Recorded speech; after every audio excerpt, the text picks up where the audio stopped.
So today we are going to be talking bodyguards, and I actually can't take credit for this video concept fully because it was recommended to me. But when I saw the suggestion, I was like, what a fun topic. Obviously, I'm pretty sure I don't have to explain what a bodyguard is. They are known for protecting prominent figures, and it could obviously mean prominent for any reason. I don't even just mean famous. But often by nature, the job of a bodyguard is pretty public.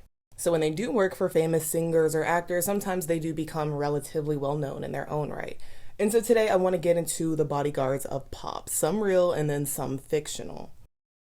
In the pop culture sense, the 1992 movie with Whitney Houston and Kevin Costner is probably something that's going to come to mind when most people hear the phrase bodyguard or the bodyguard.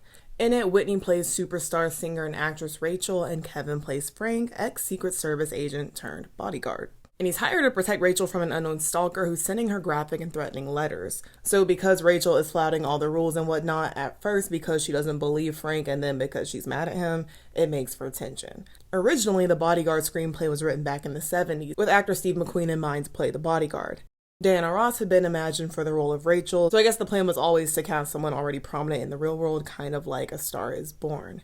And because initially this movie was intended to come out in the mid-70s, Steve and Diana playing the leads would have been seen as controversial, I'm assuming because it was an interracial relationship. So the movie got delayed and then eventually was stuck in development hell. In the late 70s, they were going to give the movie another shot. But by this time, Steve was already suffering from health problems and had been for a while, and he was later diagnosed with mesothelioma and would pass a couple years later.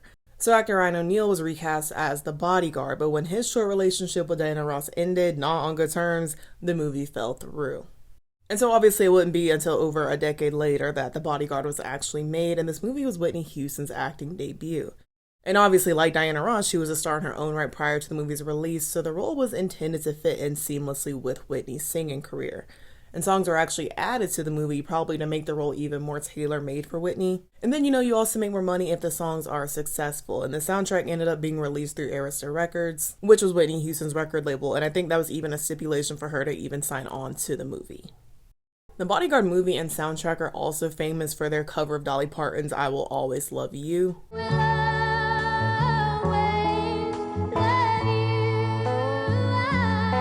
And it's Whitney's version that actually ends the movie. The song is actually first covered in a scene where Frank and Rachel are dancing in a bar on their date, and Rachel calls it a depressing cowboy song because, of course, originally the Dolly Parton version is country, and so is the version they're dancing to. But later, Rachel or Whitney's version is a more dramatic, belting power ballad, and though the lyrics are melancholic, which Rachel even points out in the movie,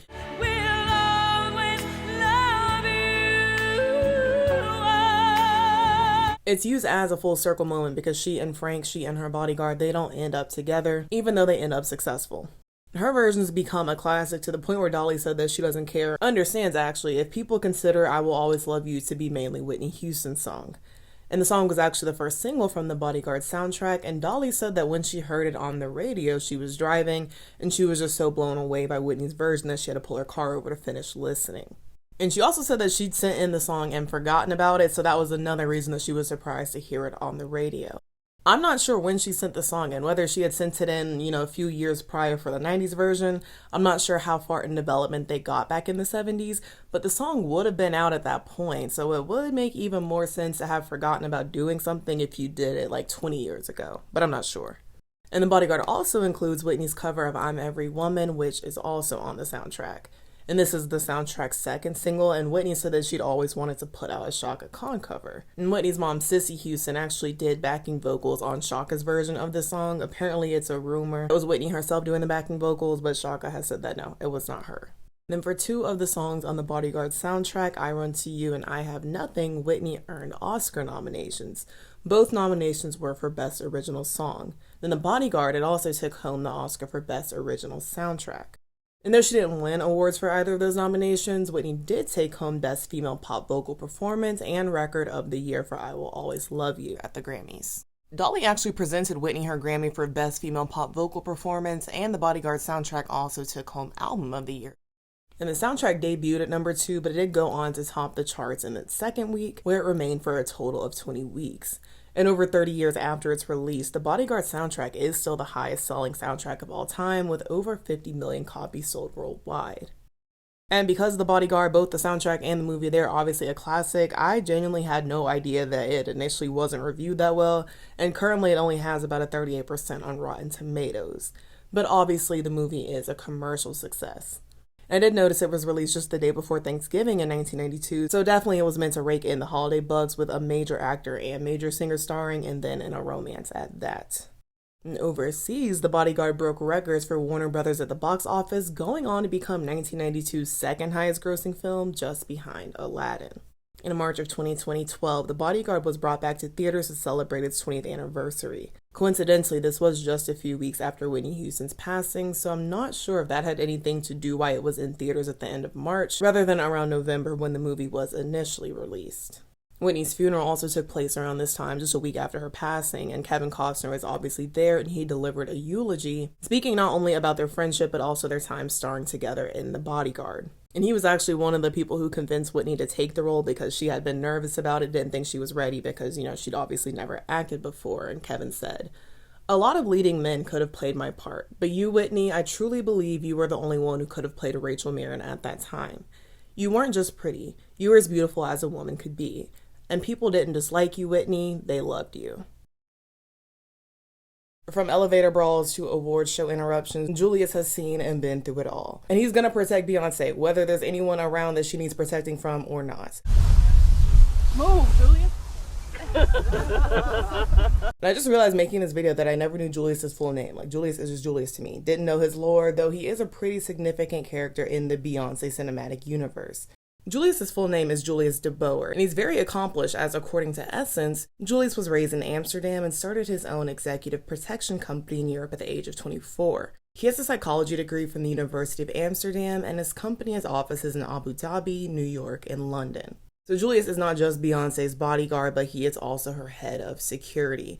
And then for his company, they didn't list any other individuals as clients, wasn't sure if they provided services for any other celebrities, but they do provide services for several major corporations. And I'm assuming that's mostly going to be related to events that they host, like for example, seeing Nickelodeon up here, that's probably something like the Kids' Choice Awards than other events like that.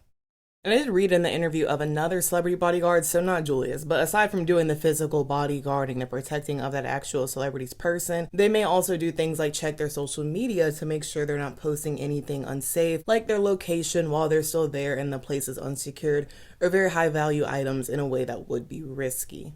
Julius started working for Beyonce in 2008, not completely sure specifically when. Some sources also even said 2009, some just said before 2008. But like I said, he's become known in his own right for how seriously he takes his job, which is exactly what you want from your bodyguard, but it's made for a lot of funny and viral moments. To hit the scene, Lady Gaga. Are you a fan? Are you amazed at how much of an impact she's made? Excuse me. Yo, Julius, excuse me. Sorry, fella. Go ahead. Very much a fan. I've met her. She's a lovely lady. And Julius has said about being a bodyguard, adaptability in physical and psychological terms is the main characteristic that you must possess. It is much more than being a human shield to your customer. You should always think 3 steps ahead, follow a schedule, and call ahead to destinations and so on. So yeah, not just making sure that person is safe, but that they are in a safe and secured location. And for Julius himself, I'm not quite sure what his bodyguarding resume looks like. I would think Beyonce is not the first person he's been a bodyguard for. And he does have a public LinkedIn, but I mean, I couldn't find any other specific people Julius has worked for, like I was saying, or was even head of security for, or is head of security for, other than Beyonce and those corporations. Because Julius has been around for a hot minute. Most of y'all know Julius, in spirit. Apparently there's even Julius fanfic, which I do not dare to read. I don't even want to know. Then I have to mention Bodyguard because a lot of people, they think it's about Julius. And I don't think a lot of people firmly believe that. They just think it's a funny joke. Surely Beyonce thought that people would think of Julius when she released a song called Bodyguard. But I've mentioned before that I really don't think it's about Julius. Rather, I think it's about being insecure and anxious in a relationship because your man is a cheater. He's got a wandering eye. I don't like the way she's looking at you. Someone better hold me back. To the point where since you still love him, you hate that he always trying to step out on you. You can't leave him unattended and you have to be on him all the time like a bodyguard. A couple months ago, I did Born This Way for an Heir to Analyze, and I mentioned that I never knew until then that the male voice in Government Hooker is Gaga's bodyguard, Peter Vanderveen.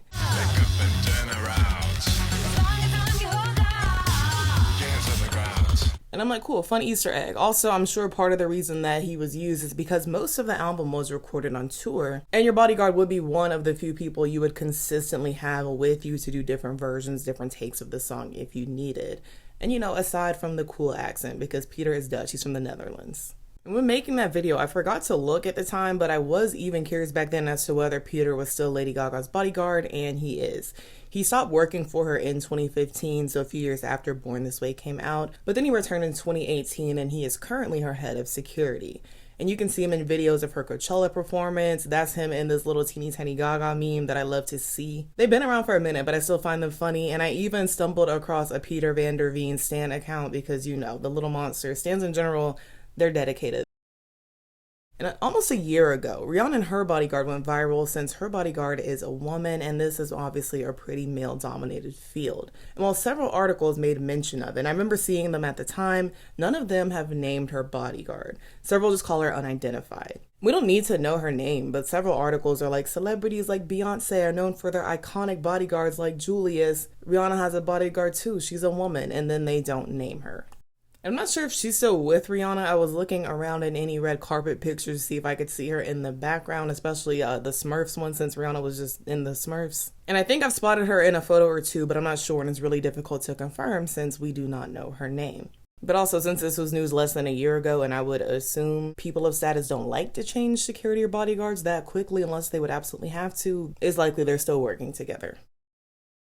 And the bodyguard imagery or trope, not sure if trope is appropriate since it's something that exists in real life, but you get the point. The concept of having a bodyguard, it was also used in children's media, which obviously it's only going to work if the show is centered around that main character being a famous entertainer of sorts. And so my first thought of famous bodyguard from pop culture, children's media is definitely Roxy from Hannah Montana.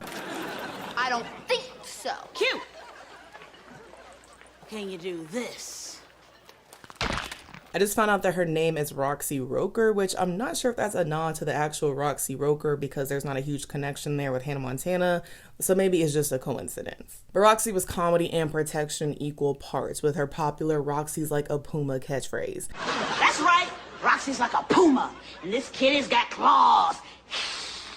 And I can't remember if it's ever mentioned in Hannah Montana, but according to Roxy's wiki, she's ex-Navy, so they make a tons of jokes about how she's super agile and stuff, like how she can slice pineapples with her bare hands, or how she's able to crawl around in air vents and air ducts. And also a very fun fact about Roxy, she is the person who picked out the iconic Hannah wig.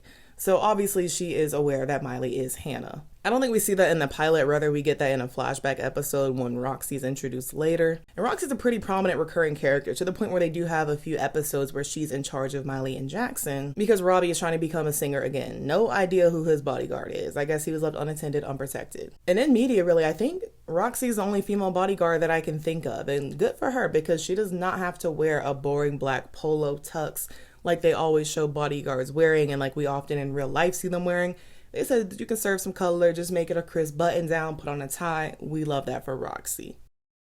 And the person who recommended this video to me, they mentioned the Jonas Brothers bodyguard because they had a prominent bodyguard too named Robert or Big Rob Figgins. And as a kid, I thought he was the same guy as Big Black, like Chris Boykin from Robin Big for a moment. And I was like, wow, he's booked and busy. How does he have time to do TV, to do the shenanigans, and also protect the Jonas Brothers and also be in the TV show and all of this stuff? Two different people. But I am glad to know that I'm not the only person who made this mistake because I saw people posting in the Mandela Effect Reddit saying, oh my goodness, I thought the Jonas Brothers bodyguard died. Now I just saw they brought him back out to perform. People in Breathe Heavy, which is Britney's fan forum, they were mixing them up saying, oh my goodness, I had no idea that Britney's bodyguard passed away because Chris Boykin did pass away in 2017. So a lot of people, even at that point, thought that they were still the same person. So clearly Big Rob had quite a bit of experience before even working with the Jonas Brothers. Like I said, he worked with Britney. You can see him in several photos, several of her tour videos, and he even appeared in a cameo in Crossroads. So he was with her for a while, the Jonas Brothers, which I obviously mentioned and I'm going to talk more about, but I did not know that Big Rob was a bodyguard for Fifth Harmony. But in relation to the Jonas Brothers, Big Rob, aside from being the bodyguard, he's probably best known for his feature on their song Burnin' Up. I got JB with me, laying it down. Come on, boys, bring the chorus around. Big Rob also appears in the music video, and he's performed the song on stage with the Jonas Brothers pretty often, which again, fun time, and is definitely still one of their biggest songs. It's a crowd pleaser. And I didn't really watch their show Jonas, so I don't remember much about it. Maybe I've never seen it, who knows. But I didn't remember the Jonas Brothers in the show. They're actually called the Lucas Brothers. But anyway, Big Rob is also in the show, basically playing himself, but his name is Big Man in the show. And similar to Roxy, aside from the bodyguard protector role like in Hannah Montana, Big Man also plays kind of a friend and mentor role to the Jonas/Lucas brothers. It doesn't seem like in the show they have parents, so Big Man lives with them, so he's also kind of like a parental stand-in, which is pretty common for kids shows like this. But it's also a little bit different because Big Man/Big Rob, he was actually a bodyguard to the Jonas Brothers, so it's not like he's a completely fictional character or that his relationship with the Jonas or Lucas brothers, that wasn't an entirely TV show invention like Roxy on Hannah Montana. I'm not sure when Big Rob stopped working for the Jonas Brothers, but they did go on a hiatus around 2010, their last album before their 2029 reunion being a Jonas soundtrack for Disney. But over the years, Big Rob's had quite a few mini reunions with the Jonas Brothers, usually showing up, meeting them somewhere on tour to perform Burnin' Up. He's done it pretty often, even relatively recently. For example, in 2019, again in 2023, and I think most recently, I'm going to assume most recently this past August, or just a few weeks ago, much to people's excitement because they're always here for some good momentary nostalgia. And the Jonas Brothers also just brought out Demi Lovato at one of their tours. Camp Rock 3 is filming, so clearly the Joe Bros, they're in the middle of a massive nacho reheat. And then there was also a similar sort of bodyguard on Big Time Rush called Freight Train. And Freight Train wasn't the bodyguard of Big Time Rush, the band, but of Gustavo. That wasn't his name on the show. Well, that is the character's name, but not on the show because it was the running gag that his name was never known because anytime it was almost said, you would hear the sound of a freight train. And then it's probably also a play on his size because he's a big guy. He's a unit. I'm not sure if the actor is actually 6'9", but it says like in the character's wiki that he's 6'9". Outside of Julius, I don't know if I've heard of any prominent bodyguard moments in pop culture recently. The only one I can really think of is the Rachel Zegler "Be Nice to My Danny" video. And I know technically she's not a pop girl, but it's the only viral bodyguard moment I can think of. He works here and he's helping me because crowds are very, very intimidating. I know, babe, and I love you so much, but please don't disrespect my Danny, okay? In the interview that I mentioned earlier, it's from a Substack called Pass the Aux. And the main interviewed his protection officer, Simon Newton. He was asked a lot of interesting questions, like whether he thought any pop star or celebrity in general would ever need the amount of personal security someone like Michael Jackson needed. And predictably, I'm assuming he answered no, saying, "To be honest, most celebrities don't have their own security. They only have it when someone else is paying for it, such as a modeling agency or a label that's hired them. If they have to pay, they won't have it. Even the biggest stars won't pay for it because it costs a fortune. Much of the time, you're not just protecting someone's safety, you're protecting their image. You want to stop certain people from being around them." And Simon was also asked if there was a class or group of people that he noticed there was a rise in them needing security or even asking for it, and he did say influencers. And he made the distinction that definitely some influencers, some internet figures, content creators absolutely need the security. But when they ask more questions like, oh, what circumstance are leading you to feel unsafe? Where would you need security? What would that look like? What size detail are you thinking? It becomes more clear that when they're actually trying to meet their needs, that need may not necessarily be existent. Sometimes they want it for the image construction or are willing to pay or go in debt for it for the image construction rather than them actually needing the bodyguard. As always, thank you so very much for watching. Be sure to like, comment, and subscribe so that you can stick around for more. Also, if you'd like to become a channel member and get early access to videos, the link is in the description. And again, thank you so very much for watching. I love you all so very much, and we'll see you so very soon. Bye-bye.